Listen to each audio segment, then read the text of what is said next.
Всем привет! Сегодня на канале долгожданная видеопрогулка для многих зрителей с обновленного Харьковского зоопарка.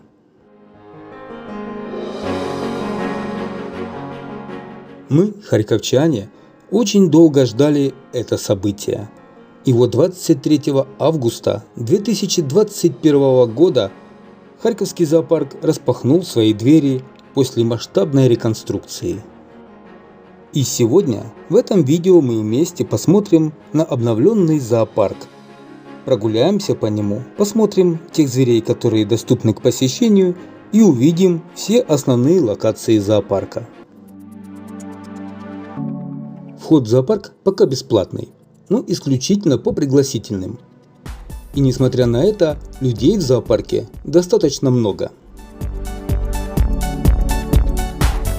Многие вольеры в зоопарке еще пусты.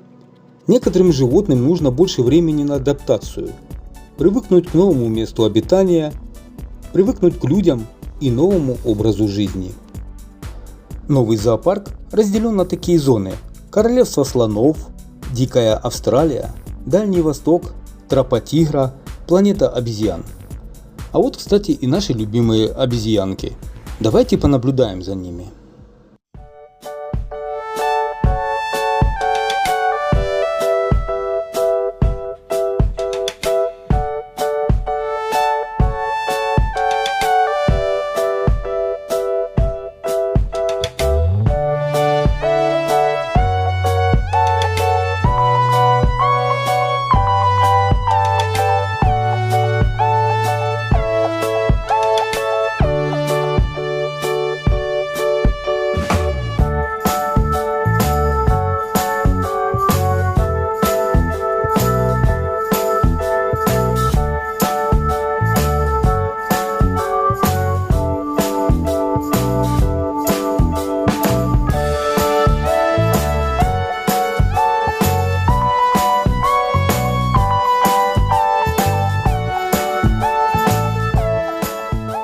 Знакомьтесь, друзья, это зеленые мартышки Триша и Сёма.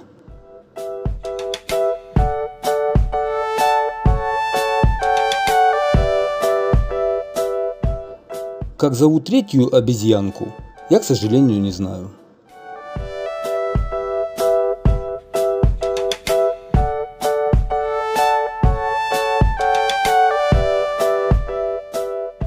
Харьковский зоопарк является старейшим и одним из крупнейших зоологических парков Украины. Впервые о зоологическом парке заговорили в 1890-е годы. Профессор Харьковского университета и Харьковского ветеринарного института Александр Брандт предложил создать в городе акварий. Именно Брандта принято считать первым руководителем Харьковского зоопарка. К строительству самого аквариума приступили в 1901 году. Это здание использовалось вплоть до 2016 года в качестве террариума. В 1903 году зоосад стал доступен для посетителей. Он работал ежедневно с 10 до 12 летом и до 16 зимой. Плата за вход составляла всего 5 копеек для детей и 10 копеек для взрослых. Для харьковчан работали орлятник, обезьянник и львятник. Позже были оборудованы и другие вольеры. После революции 1917 года Южно-Русское общество акклиматизации распалось, и зоосад потерпел серьезные убытки. Через время зоосад национализировали и начали называть зоопарком. Тогда зоопарк не только восстановили, но и расширили на 20 гектар. Для крупных животных построили теплые помещения, оборудовали слоновник и соорудили зимнее убежище для обезьян. Когда началась Вторая мировая война, животных из Харькова не эвакуировали. Кормов катастрофически не хватало, но это было не самой большой проблемой. Помещения практически не отапливались, поэтому животные буквально замерзали. Жираф какое-то время прятался от холода в подъезде жилого дома, но его застрелил немецкий солдат. Чтобы спастись от холода, 3 макаки резуса сбежали из зоопарка и прятались в здании «Газпрома». Жители Харькова тайно приносили им еду. Благодаря этому животные смогли пережить годы оккупации. В мае 1942 года зоологический парк снова был открыт для посетителей. На тот момент зоопарк был фактически единственным местом отдыха для харьковчан. По выходным тут играл оркестр. Все изменилось в 1943 году, когда советские войска перешли в наступление. Именно тогда начался массовый расстрел животных. В военные годы удалось пережить 4 медведям, волку и 5 обезьянам. В 2008 году в зоопарке установили памятник в честь выживших животных. Он изображает 3 макак-резусов. До реконструкции в 2016 году в Харьковском зоопарке насчитывалось более 360 видов животных. Общее количество жителей зоологического парка превышало 7000. В июле 2016 года зоопарк закрыли на глобальную реконструкцию. И вот спустя 5 лет в Харькове появился первый в Украине зоопарк европейского класса.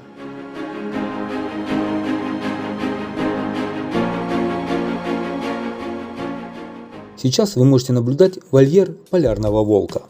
Площадь вольера составляет 1300 квадратных метров. В распоряжении волка есть грот, где он может отдыхать, а также у него есть скала, выполняющая очень важную функцию. Поднявшись на нее, волк, как на ладони, видит свои владения.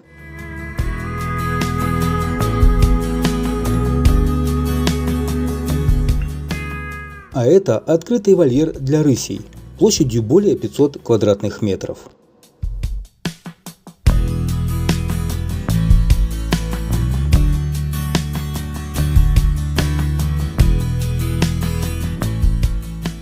Новый вольер для рысей уже обживают Феликс, Сима и Сникерс. Мы видим, что пока животные только знакомятся с новым владением.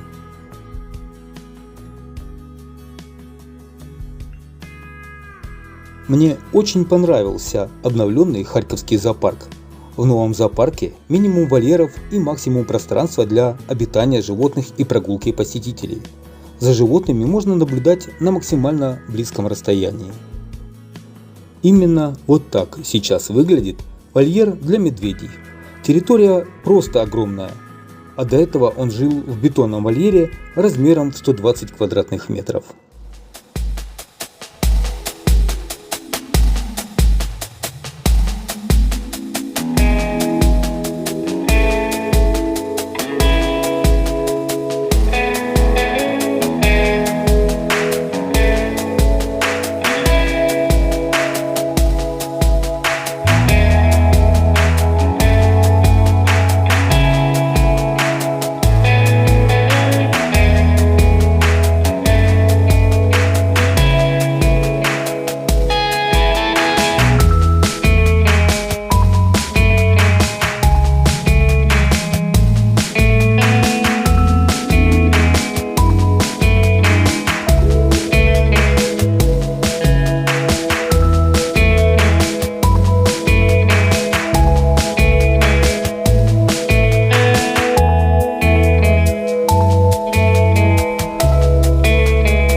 Территория Харьковского зоопарка просто огромная, и сделано все помпезно, ну и по-европейски, как это принято говорить сейчас. Кстати, друзья, я в конце этого видео предлагаю вам окунуться в ностальгию. Вы сможете увидеть несколько фото, как выглядел Харьковский зоопарк до реконструкции, а точнее в 1997 и 2011 годах. А здесь обитают нильские крокодилы.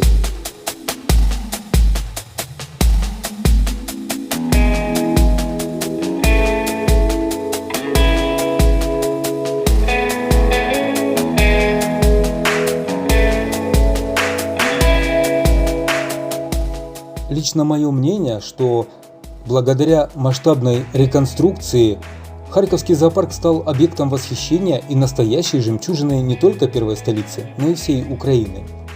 И это огромный скачок из прошлого в будущее.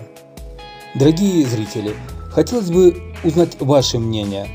Что вы думаете насчет нового, обновленного Харьковского зоопарка? Пишите в комментариях. Будет очень интересно узнать ваше мнение.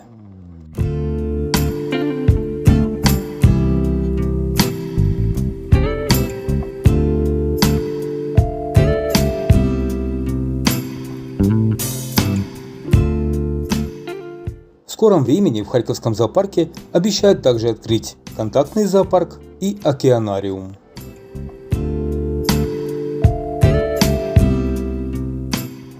Птицы тоже осваивают новые просторные авиарии. Площадь вольера составляет 645 квадратных метров, и он входит в экспозицию «Африканское сафари». Птицам здесь довольно просторно, ведь высота авиария достигает 8 метров.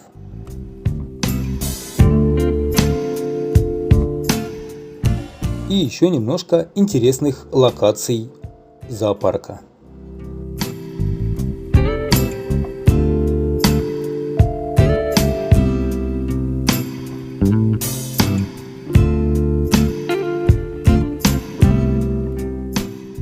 А это Большой каньон, площадью в более чем 700 квадратных метров. Дно усыпано мелким гравием, чтобы бараны могли стачивать копыта естественным образом.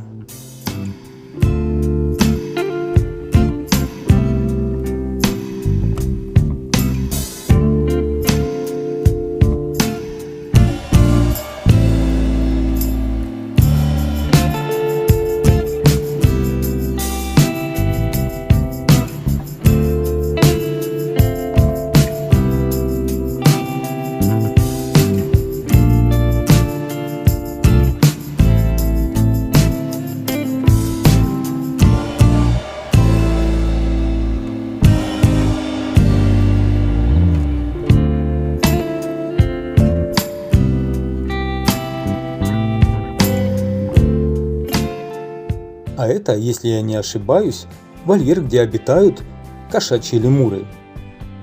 Они являются самыми известными приматами острова Мадагаскар. Данные животные очень подвижные и любознательные.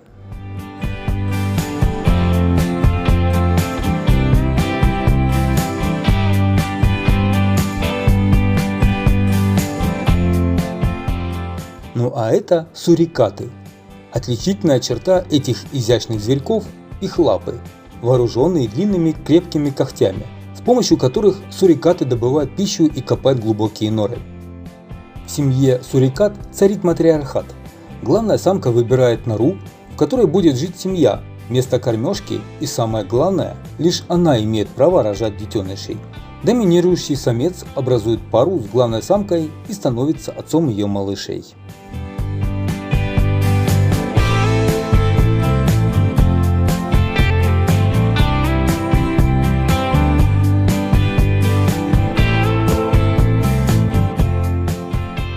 А в этом вольере обитает любимец местной публики, 24-летний слон Аун. Новый вольер в Харьковском зоопарке в 6 раз больше прежнего, максимально приближен к живой природе и имеет минимум искусственных барьеров. Правда, слон пока еще на адаптации и поэтому содержится внутри.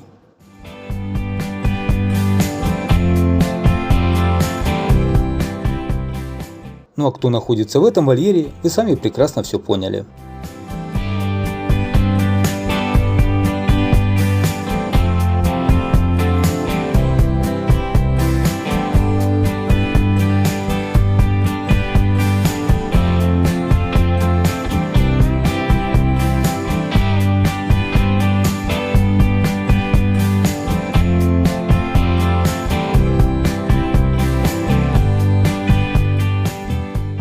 К сожалению, я сегодня не увидел бегемота, а вернее бегемотиху Степаниду.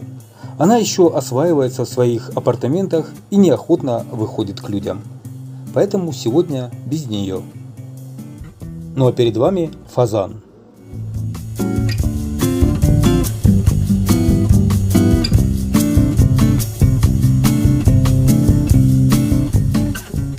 Ну а мы отправляемся к еще одному любимцу местной публики – жирафу Деме.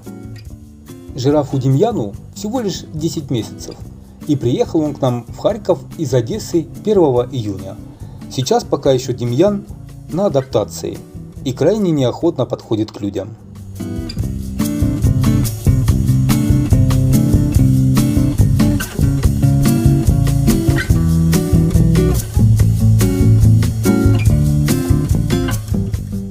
Ну что ж, друзья, вот такая у нас сегодня состоялась интересная видеопрогулка по обновленному Харьковскому зоопарку. Но я вас прошу не расходиться, так как сейчас мы окунаемся в ностальгию. Как я и обещал, вы посмотрите несколько фотографий о том, как выглядел наш Харьковский зоопарк до реконструкции в 1997 и 2011 году. Ну а я вам предлагаю подписаться на канал, нажать колокольчик, чтобы не пропустить наши следующие видео. Пишите комментарии, понравилось вам видео, не понравилось. И конечно же, ставьте лайки. До новых встреч!